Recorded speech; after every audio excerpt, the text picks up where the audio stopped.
디모데후서 3장 1절 5절에 있는 말씀까지 보면 이것을 너희가 알아야 될 것 같다 라고 하시면서 말세예라고 이렇게 말을 해드렸습니다. 언젠가도 말씀드린 기억이 있습니다. 성경에서 보는 지금 이 시간의 때를 보면 말세가 언젠가라고 보니까 예수 그리스도가 태어나는 그 순간부터 말씀입니다. 뜻밖에도 예수님이 이 땅에 언제 오셨는데요? 2000년 전 그때가 어느 때입니까? 라고 보니까 말세 때 오셨다라고 성경이 증거를 합니다. 그래서 구약에서 말세 때와 신약에서 말세라고 말할 때 그 시간이 조금 다릅니다. 구약에서 말세는 어떻게 보면 다르다는 표현보다 같을 수가 있습니다. 같을 수 있는데 전후가 약간 차이가 납니다. 다시 말하면 구약에서 말세는 메시아가 오시기 바로 직전의 때를 말세다. 말라기 선지자와 어떻게 보면 세례 요한의 때까지 그 누구도 하나님을 찾는 자가 없고 그 누구도 하나님에 대해서 이야기하는 자가 없었던 그 시간, 그것을 어떻게 보면 구약은 말세다라고 이렇게 표현을 했던 것 같습니다. 그러나 신약에서는 말세라고 할 때에 뜻밖의 거의 비슷하게 볼 수도 있지만 그 시기가 예수 그리스도가 이 땅에 오신 날로부터 해서 예수님이 다시 재림하시는 그날까지의 기간을 어떻게 보면 신약에서는 말세다라고 그렇게 합니다. 그러니 저와 여러분이 지금 살아가고 있는 이 시대는 어떻게 보면 말세 중에서도 마지막 때다라는 뜻으로 사람들이 말세 지말이다 이렇게 이야기를 하죠. 이 말세 지말을 살아가는 우리에게 성경은 한 두 군데 정도에서 그 예수님이 이 땅에 오신 게 바로 그 시간이다라는 것을 알려주는 말씀이 있습니다. 베드로전서 1장 18절로부터 보면은 너희가 알거니와 너희 조상의 유전한 망령된 행실에서 구속된 것은 은이나 금같이 없어질 것으로 한 것이 아니요 오직 흠없고 점없는 어린 양 같은 그리스도의 보배로운 피로 한 것이니라. 그러면서 뭐라고 말씀했느냐면 그는 창세 전부터 미리 알리신 바 된 자라 이 말세의 너희를 위하여 나타내신 바 되었으니 라고 이야기합니다. 그러니까 예수 그리스도가 나타난 이 시기는 하나님의 시간에서는 봤을 때는 세상의 어느 타임이라고 마지막 타임입니다. 하나님이 천지를 창조하셨던 창세의 때가 있었다면 하나님이 세상을 마무리 짓기 위해서 마지막 때에 하필이면 누군가를 보내셨는데 그것이 바로 예수 그리스도. 근데 이 예수 그리스도의 등장에 대해서 성경은 뭐라 하느냐면 창세 전부터 미리 알리신 바 됐다라고 이렇게 표현은 했지만 또다시 말하면 이것은 바로 예수 그리스도는 곧 하나님의 비밀이다. 한 비밀이, 성경에서는 비밀을 만약에 말해야 한다면 한 비밀이 있는데 하나님이 천지 창조 속에 인간의 삶 속에 뭔가 하나님의 어떤 계획이 있었는데 이 계획은 굉장히 비밀스러운 것이고 이 계획은 사람들이 듣고 깜짝 놀랄 비밀이 감춰져 있다. 근데 그 비밀이 뭐냐면 창세 전부터 이미 영의 세상에서는 다 알려진 바 된 어떤 것이 있는데 그게 바로 마지막 때에 누가 나타난다 이거예요.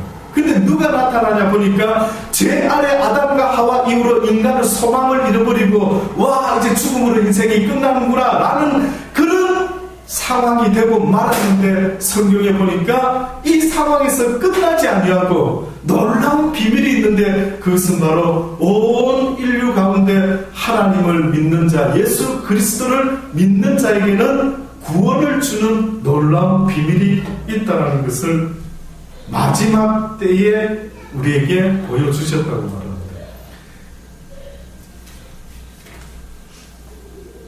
히브리서 9장에도 이 마지막 때라는 것을 이야기하면서 예수 그리스도의 등장을 설명하죠.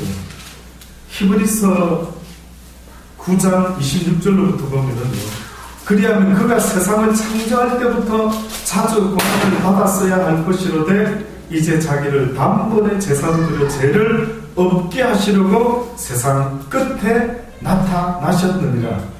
한 번 죽는 것은 사람에게 정하신 것이요 그 후에는 심판이 있으리니 이와 같이 그리스도도 많은 사람의 죄를 담당하시려고 단번에 들이심 받으셨고 구원에 이르게 하기 위하여 죄와 상관없이 자기를 바라는 자들에게 두 번째 나타나시리라. 다시 말해서 예수 그리스도께서 첫 번째 나타나신 것과 또한 두 번째 나타나시게 될 것인데, 하필이면 세상 끝에 그분이 나타나셨대. 그런데 그분이 나타나신 한 가지 목적이 있다라고 하면서 히브리서 기자는 그분은 제사로 어떻게 보면 자신을 드림으로 말미암아 단번에 우리의 죄를 씻어주셨다라고 하는 비밀을 이야기하는 거예요. 이게 비밀이라는 거예요.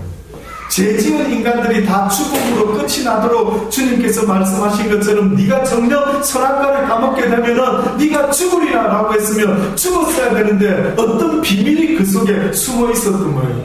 죽음으로 끝나는 인생이란다면 아무런 소망 없이 벌써 끝장이 났어야 되는데 뜻밖에도 죽음으로 끝이 나지 않고 구원의 길이 있다는 것, 이것이 바로 예수 그리스도라는 분이 이 땅에 오셔서 하신 일인데, 그것이 바로 세상 끝에 나타나셨더라. 자, 그러면서 다시 돌아갑니다. 디모데후서 3장 우리가 읽었던 말씀이죠. 이 말씀에서 내가 이것을 알라, 말세에 바로 예수 그리스도가 나타난 이 시기부터 시작해서 사람들에게 어떤 현상이 일어난다. 근데 그 현상은 사실은요, 예수님이 나타나서서 때부터 이런 현상이 일어났던 게 아니고 노아 시대 때도 어느 시대든 보면 이런 장면이 똑같이 있습니다. 그런데 유독 이렇게 지금 말씀하고 있는 게 무슨 뜻인지 한번 봅니다. 디모데후서에서는 내가 이것을 알라, 말세에 고통하는 때가 이르리니, 말세에 고통하는 때가 이른다. 어떤 고통이 말세에 있을까라고 봤더니 잘 한번 들어보십시오. 잘 한번 생각해 보십시오. 말세가 예수님이 오신 때인데 고통당하는 때가 이르게 된답니다. 무슨 고통을 말하지? 어떤 고통일까 궁금합니다. 사람들이 어떤 고통이냐면, 사람들은 자기를 사랑하며 돈을 사랑하며 자긍하며 교만하며 회방하며 부모를 거역하며 감사치 아니하며 거룩하지 아니하며 무적하며 원통함을 풀지 않고 참수하고 절제하지 못하고 싸나우며 선한 것을 좋아하지 아니하며 배반하며 떨며 조급하며 자고하고 쾌락 사랑하기를 하나님 사랑하는 것보다 더하며, 그리고 경건의 모양은 있으나 경건의 능력은 부인하는 자니. 이러한 사람들이 말세 때 고통당하는 자의 모습이랍니다. 이해하실 수 있겠습니까? 다시 말하면 하나님을 사랑했어야 되는데 말세 때 어떤 자들이 뜻밖에도 예수 그리스도를 사랑하지 못하고 고통 가운데 살게 되는데, 그들의 고통 가운데 사는 모습이 뜻밖에도 돈을 사랑하고 있대. 돈을 사랑하고 또 자긍하고 있다. 교만하고 있다. 부모를 거역하고 있다. 감사가 없어졌다. 거룩하지 못하고 있다. 이런 그들의 모습이 한마디로 고통 가운데 살아가고 있는 자의 모습이다라고 이야기를 하고 있습니다. 아멘이 되시기를 바랍니다.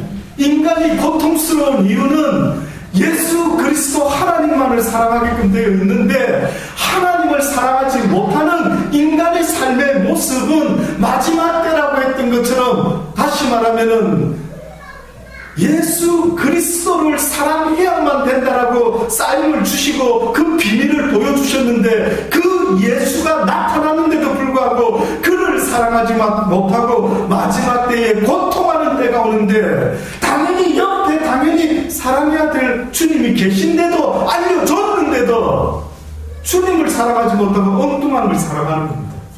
눈에 보이는 남편을, 눈에 보이는 아내를, 눈에 보이는 자식을, 눈에 보이는 돈을, 눈에 보이는 명예와 권세를, 그것을 사랑해서 내가 행복해질 수 있을 줄 알고 착각하는 이 슬픈 세대의 인생들에게 주님이 경고의 메시지를 보내는 겁니다.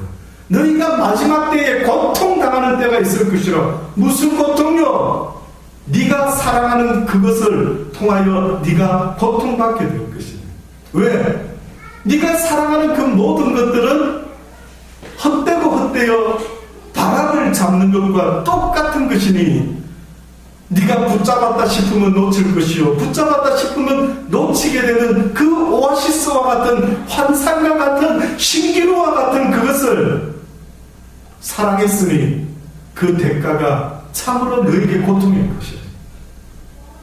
그래서 어떻게 보면은 내가 자식을 좀 덜 사랑했더랬으면 이런 고통을 안 당할 텐데, 내가 남편을, 아내를 조금 덜 사랑했으면 이런 고통을 안 하겠을 텐데, 내가 돈을 이렇게 사랑 안 했으면 이 돈 때문에 겪는 이 어마어마한 고통을 내가 이렇게 당하지 않을 텐데.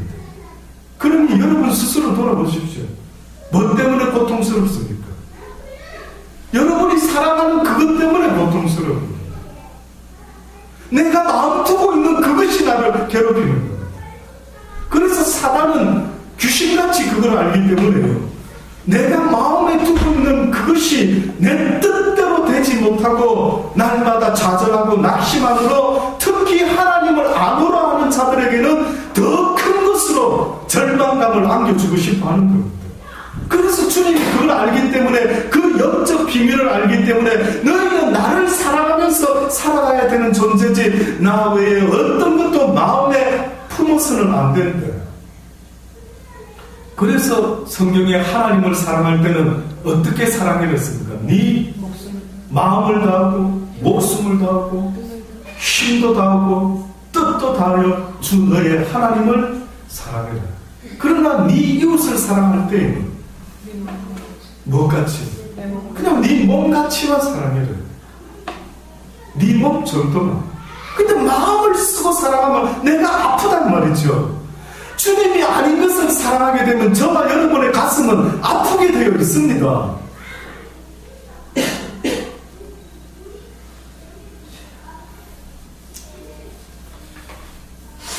바리새인들이 아침에도 우리가 보았던 것처럼 그들이 주님 앞에서 야단을 먹었던 것은 이렇게 하나님만 사랑하는 법을 배웠는데, 뜻밖에도 그들은 무엇을 사랑했느냐면 하나님만을 사랑했던 것이 아니라 눈에 보여지는 모든 것들을 사랑하기 시작해요. 쉽게 말하면은 남들이 알아주는 것, 남들이 칭찬하는 것, 남들이 존경하는 것, 뭐 이런 것들, 다시 말하면은 섬김을 받는 자의 모습이 아니라 섬기는 자의 모습이 아니라 다른 사람에게 자기가 섬기려고 하는, 우리의 섬김을 받을 분은 오직 누구라고요? 하나님 한 분밖에. 우리의 스승은 누구라고요? 예수 그리스도 한 분밖에. 우리 지도자는 누구라고요? 예수 그리스도 한 분밖에. 너희는 다 누구라고요? 형제 자매요. 서로 우애를 가지고 사랑하며 살아가야 되는데, 언니 누나 오빠 동생 사이에 야 이놈아 너 나 섬겨 이렇게 말하면 웃기지 않느냐. 자식된 자가 섬겨야 될 분이 하나 있다면 그는 부모 말고는 섬길 대상이 자식들에게는 없는 것이다. 그런데도 너희가 그러고 앉아 있다라고 야단을 쳤던 것입니다. 그래서 누가복음 11장에 보면은요, 우리가 오늘 아침에 읽었던 본문에서는 마태복음 23장의 말씀이었지만 누가복음 11장 37절의 말씀부터 보면은 또 다른 표현으로 그 잘못된 외식하는, 위선하는 그 바리새인들의 삶의 모습을 지적하는 것입니다. 그들의 위선이라고 하는 것은 한마디로 뭐냐면은 자기 자신은 어떻게 보면 섬김의 대상이 될 수 있는 자격이 없는 존재라는 것을 자기들이 알면서 사람들에게 존경과 대접을 받고 싶어가지고 얼마나 위선적인 삶을 사는지 아주 주님이 보실 때는 도무지 보아주지를 못하는 겁니다. 너무 추한 겁니다. 너무 거짓된 겁니다. 그래서 주님이 계속해서 그들을 야단을 치시는데, 한마디로 누가복음 11장에는 아주 키포인트가 딱 한마디로 뭐 때문이다라는 걸 말합니다. 그게 뭐냐면 하나님을 섬기지 못하는 자의 마음이 어떤 마음이라는 걸 설명합니다. 예수께서 말씀하실 때 한 바리새인이 자기와 함께 점심 잡수기를 전합니다. 그래서 주님이 들어가셔서 앉으셔서 잡수시기 전에 손 씻지 아니하심을 이 바리새인이 보고 이상히 여기면서 여기는지라 주께서 그 이상하게 여기는 아마 그 사람의 마음을 헤아리신 것 같아요. 주께서 이르시되 너희 바리새인들은 지금 잔과 대접의 겉은 깨끗이 하나 너희 속인즉 탐욕과 악독이 가득하도다. 어리석은 자들아 밖을 만드시니까 속도 만들지 아니하셨느냐. 오직 그 안에 있는 것으로 구제하라. 그리하면 모든 것에서 너희에게 깨끗하리라. 화 있을진즉 너희 바리새인이여 너희가 박하와 우랑과 모든 채소의 11조를 그때 공의와 하나님께 대한 사랑을 버립니다. 그러나 이것도 행하고 저것도 버리지 아니하여야 할지니라. 화 있을진즉 너희 바리새인이여 너희가 회당의 높은 자리와 시장에서 문안받는 것을 기뻐하는도다. 화 있을진즉 너희는 평토장한 무덤 같아서 그 위를 밟는 사람이 알지 못합니다. 한 율법사가 예수께 대답하여 가로되 선생님 이렇게 말씀하시니 우리까지 모욕하심이니이다 라고 말합니다. 이때 주님이 가라사대 화 있을진저 또 너희 율법사여 지기 어려운 짐을 사람에게 지고 너희는 손가락도 이 짐에 대지 아니하는도다. 화 있을진저 너희는 선지자들의 무덤을 쌓는도다. 저희를 죽인 자도 너희 조상들이로다. 이와 같이 저희는 죽이고 너희는 쌓으니 너희가 너희 조상의 행한 일에 증인이 되어 옳게 여기는도다. 이러므로 하나님의 지혜가 이르시되 내가 선지자와 사도들을 저희에게 보내리니 그 중에 더러는 죽이고 또 핍박하리라 하였으니 창세 이후로부터 흘린 모든 선지자의 피를 이 세대가 담당하되 곧 아벨의 피로부터 제단과 성전 사이에서 죽임을 당한 사가랴의 피까지 하리라. 내가 너희에게 이르노니 과연 이 세대가 담당하리라. 화 있을진즉 너희 율법사여 너희가 지식의 열쇠를 가져가고 너희도 들어가지 않고 또 들어가고자 하는 자도 막아느니라 하시니라. 거기서 나오실 때 서기관과 바리새인들이 맹렬히 달아붙어가지고 여러 가지 일로 실문하고 그 입에서 나오는 것을 아마 책 잡고자 하여 목을 지키더라 이렇게. 결국은 예수님이 화를 내셨다라고 하는 그 의미 속에는 첫째는 바리새인들이 겉은 엄청나게 깨끗이 하는데 그 속은 어땠다고요? 전혀 깨끗하지 않았다. 또 마지막에 뭐라고 표현하셨느냐면은 너희가 지식의 열쇠를 가져가고는 너희도 들어가지 않고 또 들어가고자 하는 자도 어떻게 했다고요? 막았다. 이것이 제가 봤을 때는 이 바리새인과 율법사의 가장 큰 하나님으로부터의 그 징계의 이유다라고 설명을 하고 있는 것 같습니다. 이 율법사들이 특히 유대인들에게 어느 정도로 많은 짐을 지었는 줄 아십니까? 한마디로 종교 행위의 삶을 위해서 613가지에 가까운 생활의 규범과 어떤 율법과 탈무드와 같은 어떤 생활 속에서 행해야 되는 어떤 일들 613 도대체 그게 어떤 것들인지 다 해야 되기조차 어려울 정도로 그렇게 많은 것들을 요구를 했다고 합니다. 이들의 이 위선이요 뜻밖에도 하나님을 몰랐었으면 죄 없겠거니와 이들이 하나님을 안다라고 했기 때문에 문제가 더 심각했던 것입니다. 하나님을 몰랐다라고 말했으면 오히려 하나님이 가르쳐 주셨을 텐데 하나님을 안다라고 했고 또 실제로 알았기 때문에 그들의 그 행위가 따르지 못했을 때 그들에게 더 큰 문제가 생겼다고 합니다. 어떤 이범선이라는 사람이 쓴 소설이 옛날에 있었습니다. 저 시대보다 더 지난 시대, 우리 권사님 시대에 혹시나 그런 소설을 들어보셨는가? 저 때는 저는 기억이 잘, 제가 몰랐는지 모르겠습니다. 이범선이라는 사람이 쓴 소설인데 피해자라고 하는 소설이 있었습니다. 제목이 피해자. 근데 이게 기독교인에 관계되는 소설이었답니다. 기독교인에 관계. 근데 실제로는 다 읽어보지는 못했지만은 그걸 소개하는 글을 보니까요.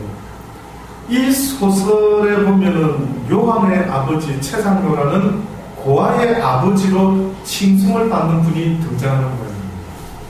그리고 그의 아들 이름이 요한이었고요. 근데 요한도 자기 아버지가 있음에도 불구하고 아버지가 고아의 아버지다라고 불릴 정도로 이 고아원을 아마 운영하면서 어려운 불쌍한 고아들을 부지런히 데리고 모아서 이렇게 잘 돌봐줬던 모양이죠. 근데 그 아들도 또한 고아처럼 고아원에서 어렸을 때부터 그들과 친구가 되고 이렇게 자라왔던 모양입니다. 그런데 이 아들이 크면서 한 여자아이를 좋아하게 되었습니다. 이 요한이가 누굴 좋아했는데 그 고아원 출신의 아이 중에 여자아이 중에 명숙이라고 하는 아이를 좋아하게 되었습니다. 그래서 드디어 아버지에게 명숙이를 이야기하면서 아버지 명숙이를 사랑합니다. 결혼하고 싶습니다. 라고 이야기했는데 그 아버지가 어떻게 반응했을까요? 고아의 아버지. 예? 예. 우리 전도사님은 이 장로님의 심정을 너무 잘 이해를 하십니다. 예. 비록 고아의 아버지였지만은 도무지 하나밖에 없는 아들을 고아 출신인 명숙이한테 장가를 보내게 할 수가 없었던 거예요.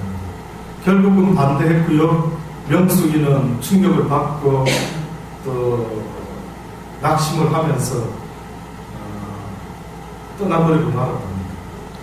그리고 나서 20년 동안 명숙이는 술집에서 술집을 전전하면서 살다가 마지막에 자살로 생을 마감한다 하는 이 이야기가 바로 피해자라고 하는 소설 속에 나오는 내용입니다. 근데 이 소설이 그 당시 때 나왔을 때 왜 이런 내용의 소설이 나왔는가 봤더니만 그 시대의 기독교인들에 대한 누군가가 기독교인들에 대한 그 위선적인 삶에 대해서 아주 사회적으로 저 기독교인들 저걸 겉과 속이 다른 저것들 좀 바라고 아마 이 소설을 쓴 것 같아요.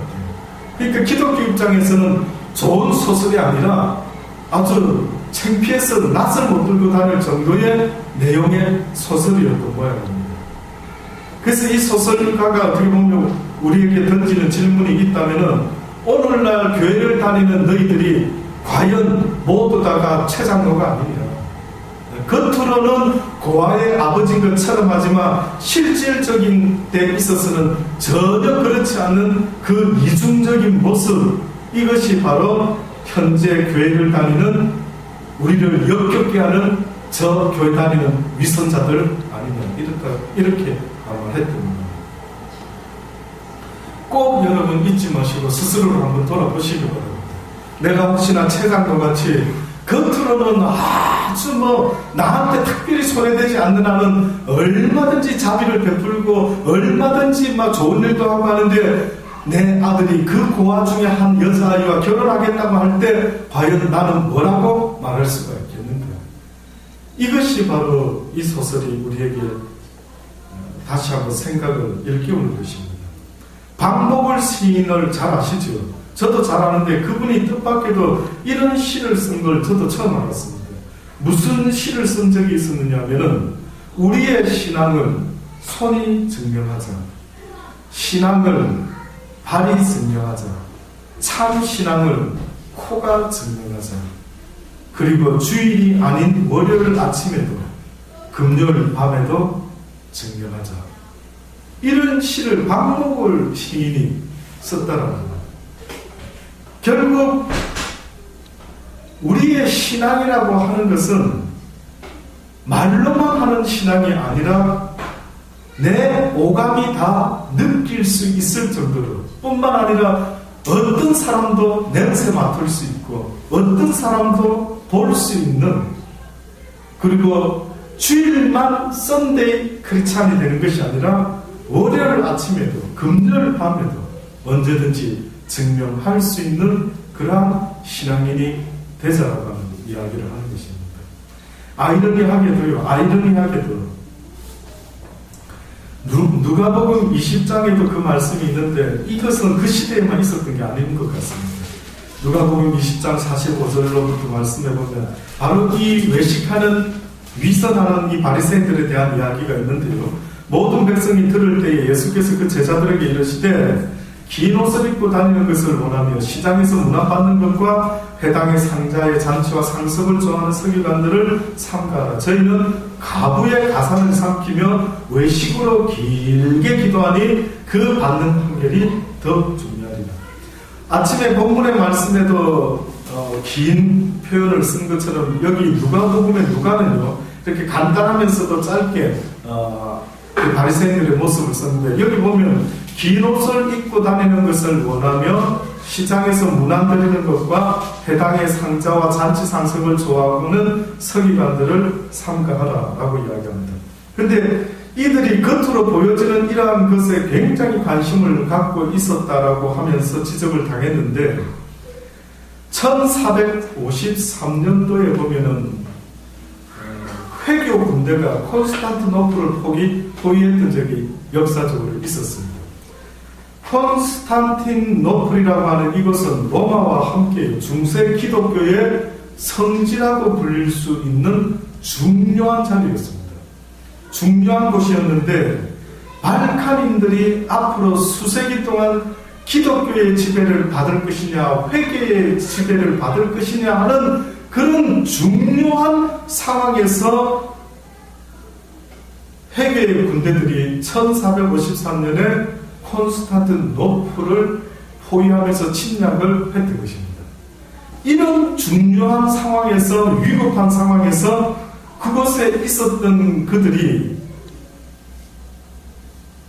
구교죠. 그 구교를 섬겼던 그들이 무엇을 그 당시 때 최고로 중요하게 생각하며 이슈가 되었느냐면은 그들이 사제들이 모여서 무슨 의논을 했느냐면은 성모 마리아 상의 눈의 색을 무슨 색으로 칠하면 좋겠는가, 이것이 계속 이슈가 됐다. 성모 마리아의 눈의 색깔, 만약에 우리 아시아 사람 같았으면 이거 의논할 필요 있겠습니까? 없겠습니까? 그냥 까만색으로 하면은 막 별로 아무런 말 없어요. 근데 외국 사람들은 눈 색깔이 다 다르죠. 좀 차이가 많습니다. 그러니까 기껏 한다라는 말이 마리아의 눈 색깔은 뭐였지? 내가 못 봤는데 뭐였을까? 이러면서 마리아의 눈 아래 색깔을 무슨 컬러로 칠해야 되지? 이걸 이야기했던 거예요. 그 다음에 그들의 대표적인 또 이야기, 천사는 남성적이냐 여성적이냐? 천사들은 남성적인 느낌이냐 여성적인 느낌이 있느냐? 어떤 것 같습니까? 궁금하십니까? 남성이면 어떻고 여성적이면 어떻고? 저는 그런 느낌이 듭니다. 아니, 남성적이면 어떻고 여성적이면 어떻는데 천사가. 근데 그들이 또 이런 고민을 했답니다. 성수 있죠, 성수. 세례 줄 때 떠서 세례를 주는 성수가 있습니다. 그 성수에 파리가 빠져 죽었다. 만약에 파리가 빠져서 죽었다. 그러면 성수가 오염됐느냐 아니면 파리가 성화됐느냐? 이게 논쟁거리거든요. 그럼 여러분은 어떻게 됐을 것 같습니까? 파리가 성수에 빠져서 죽었다면 성수가 오염이 됐을까요? 파리가 성화됐을까요? 물이 오염됐을 것 같아요. 그러니까 이제 또 반대쪽이 나타나는 거예요. 설마 그렇게 성수가 능력이 없냐? 그럼 우리 뭐 때문에 성수를 가지고 찍어가지고 우리가 세례를 받느냐? 그럼 파리가 빠져서 오염될 정도의 성수에 우리가 머리 뒤밀고 세례를 받는 것, 이거 웃기지 않느냐? 그러니까 뭐라고 하느냐면, 그런 경우에는 걱정할 거 없다, 한쪽에서. 파리가 성화됐을 것이다. 그냥 그 물로 계속 세례를 줘도 되겠대. 야, 이런 것으로 다툴 수가 있구나. 이런 것으로 다툴 수가 있구나. 어느 교회 가면은 십자가가 있다 그랬죠. 또 어느 교회 가면은 교단에 가면 십자가가 없습니다. 커튼만 쳐놨죠. 왜 그럴까요? 언젠가도 말씀드렸는데. 왜 그런 일이 생겼습니까? 예, 어떤 이는 십자가도 우상이다. 이렇게 생각하고. 그 어떤 이는 십자가를 나는 우상으로 생각하는, 나는 그냥 십자가를 보면 주님이 떠올라서 좋은데 굳이 십자가를 없앨 이유가 뭐가 있을까? 나는 오히려 십자가 앞에 쓰면 기도가 더 잘 되는데 왜 십자가를 우상이라고까지 말하냐? 성경에 보면은 눈에 보여지는 어떤 걸 만들지 말했죠. 그게 뭐였느냐면은 하늘이나 공중이나 땅이나 물속이나 어떠한 무엇이 했어요? 형상을 말했어요. 그러면 그 뜻은 정확한 그 의미 속에는 무슨 의미가 있느냐면은 십자가라는 식의 그런 걸 형상이라고 말하는 게 아니라 어떤 피조물의 형상을 만들어 가지고 사자의 모양을, 독수리의 모양을, 곰의 모양을 하나님이 인간을 창조할 때에 하나님의 형상을 따라 지었다 할 때 우리가 어떤 모양을 하고 있지 않느냐 이거예요. 그와 마찬가지로 어떤 형상을 만들어서 그것이 우리의 신이다라고 섬기지 말아야 했단 말이죠. 근데 어떤 이가 생각하기는 십자가도 형상이다라고 생각을 했던 모양입니다. 십자가는 여러분이 아는 것처럼 로마 시대의 로마 사람들이 살인자를 또 죽여야 될 사형수들을 매달아서 고통스럽게 죽이는 사형 형태입니다. 저 십자가는. 그래서 옛날에는 십자가는 쳐다도 안 보고 싶은 그러한 문양이었죠. 근데 저도 몰랐었는데 자라면서 제가 이제 신학을 하면서 관심을 가지고 들어보니까 뜻밖에도 어느 교단이 갈라진 이유가 십자가가 있으면 있어야 된다. 십자가 없어야 된다. 세례 받는다. 안 된다. 세례는 안 된다. 침례가 돼야 된다. 어떻게 약식으로 머리에 찍어가지고 이렇게 바르느냐. 요단강 같은 강에 가가지고 물에 푹 빠졌다 나와야 된다. 그래서 침례교 앞에 가면은요, 제가 호주에서 시드니에 있었던 교회 그 앞에 가면은 강대상 밑에 욕실이 있습니다. 그래서 뚜껑을 열면은요, 세례 받을 수 있도록 그 앞에 욕조가 지어져 있습니다. 안에. 꼭 물에 빠져야 된다. 꼭 물에 빠져야 돼. 가끔 저는 그런 이야기들을 들을 때, 야, 그러면은 유대인들이 그 율법주의자들 바리새인들이 목숨 걸고 그런 걸 해야 된다라고 했을 때 하나님이 말씀하는 본질하고는 그게 엄청나게 비껴나가고 있는 겁니다. 하나님은 심지어 할래도 해도 그만, 안 해도 그만이랬어요. 할래까지도. 유대인의 의미가 뭐고 무할례자의 의미가 뭐냐? 뭐에 달려있다고 했습니까? 십자가에 달려있습니까?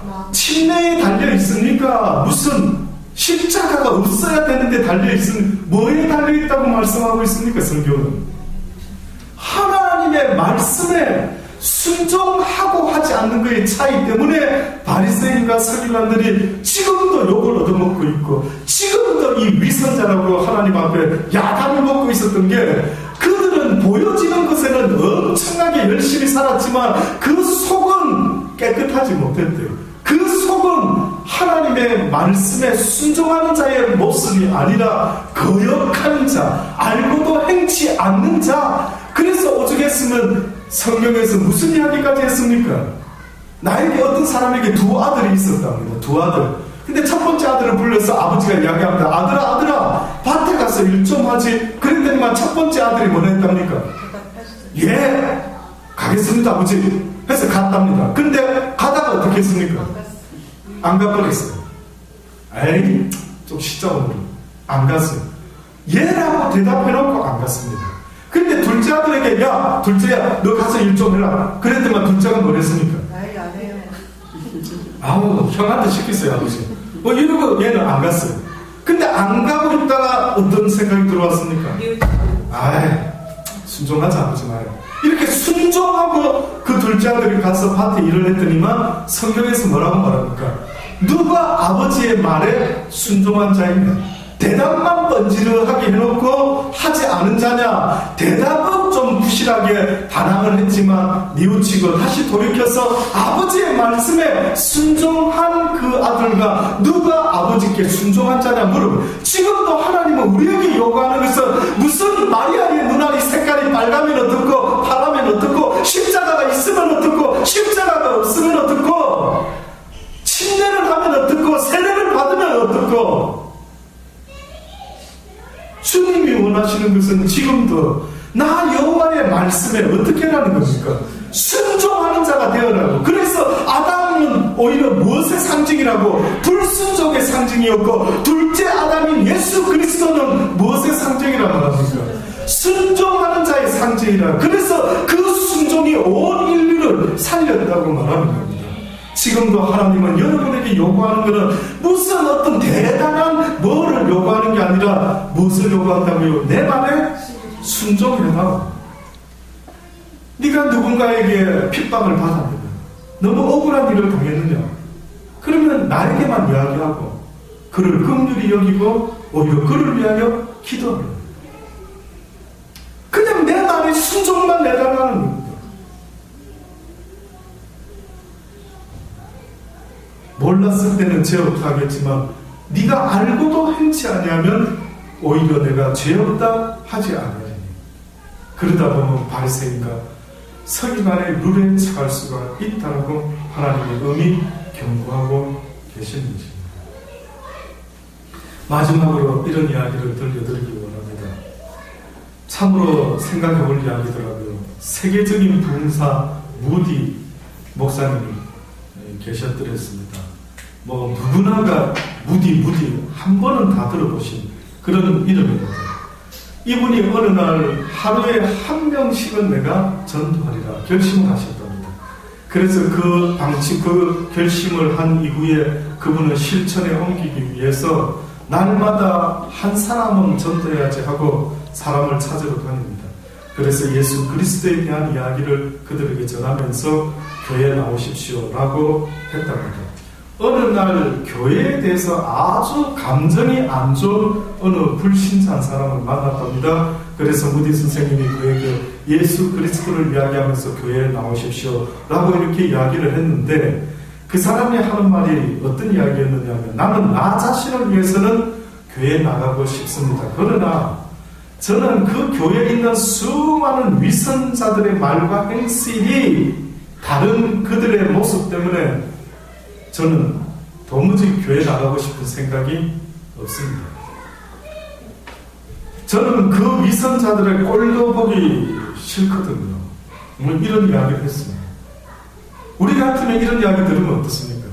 어떻게 여러분 반응하십니까? 에이, 그냥 어떻게 보면 이런 놈이 또 다 있네 하고 그냥 조금 속이 빈정상하고 막 겉으로는 화는 못 내겠고 돌아서겠죠.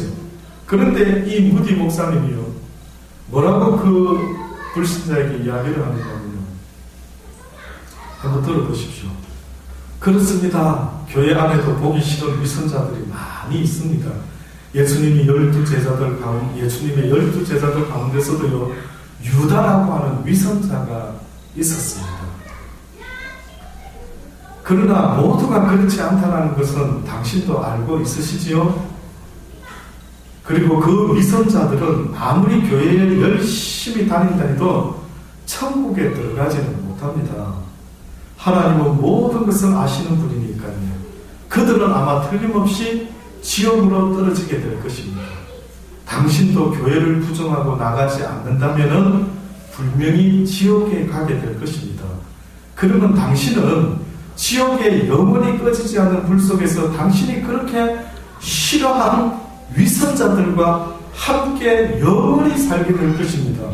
당신이 교회에 나온다면 잠시 위선자들과 만나겠지만 교회 출석을 거부한다면, 하나님 앞에 나오기를 거절한다면 영원히 그 싫어하는 위선자들과 만나게 될 것입니다. 또한 당신이 교회 생활을 잘해서 천국에 가게 된다면 거기에는 위선자는 하나도 없습니다.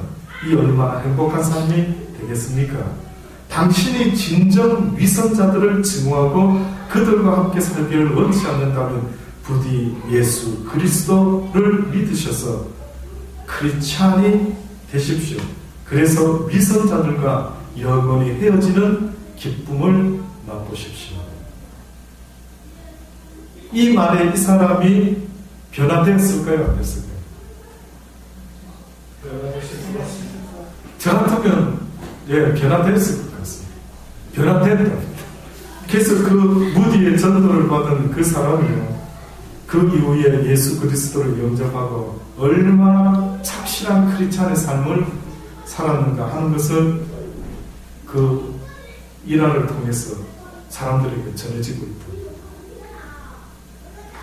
저는 여러분의 삶의 모습이요, 바로 이 사람과 같이 이 세상에는 많은 크리스찬 중에도 혹시나 이런 위선적인 바리새인과 서기관 같은 자들이 있을 수도 있겠지만, 그러나 저와 여러분만큼은 하나님의 말씀에 순종하는 자들이 되어 아는 것으로 지식 삼고 살아가는 그러한 이중 인격을 가진, 아침에도 말씀했던 것처럼 가면 현상, 한쪽 마음에서는 그렇지 않은데 한쪽에서는 그런 것처럼 날마다 나타내면서 갈등을 일으키는 그러한 이중 인격의 영혼이 아니라 하나님 앞에 오히려 솔직하게 내가 죄인입니다, 죄인으로 하실 때 날 부르소서라고 용서받은 죄인의 모습으로 참 평안과 기쁨 가운데 살아갈 수 있는 저와 여러분이 되기를 간절히 주의 이름으로 축원합니다.